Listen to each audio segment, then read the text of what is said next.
How to make your Google Chrome faster on Windows.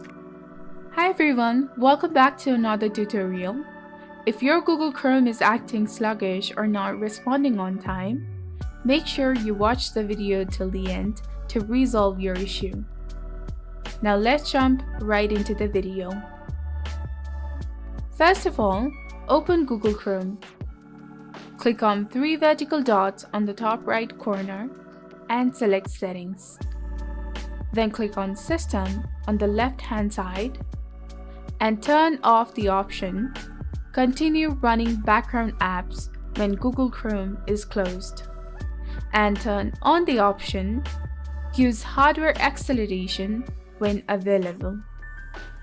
After you turn off and on these options, go to Reset Settings, which is just below the system. Here, you can see the option Restore settings to their original defaults. Click on that and select Reset Settings. Don't worry, none of your bookmarks, history, or saved passwords won't be affected.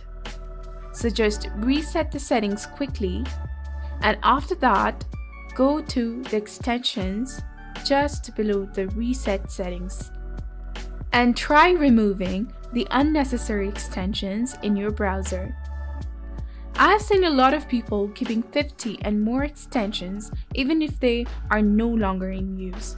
So just remove the ones which are not needed. Now close this window and click Windows plus R button and type a command ncpa.cpl in your keyboard. Just click OK and go to Wi-Fi adapter or Ethernet adapter.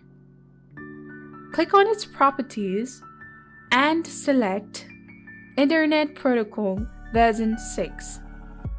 Then go to its properties, and here we are going to enter Google DNS, which will allow all of your websites to load faster.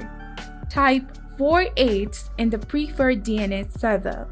Use tab or arrow key to move forward and backward. And type 2/8 and 2/4 in the alternate DNS server. First one is the primary one and the second one is the secondary one. This is the most fastest DNS, which resolves the website way more faster. So once you enter, just hit OK and close the window. After this, just restart your entire computer and see the change. So this is how you make your Google Chrome faster on Windows. So if you found this video helpful, do not forget to like, comment, share, and subscribe to this channel for more amazing tutorials.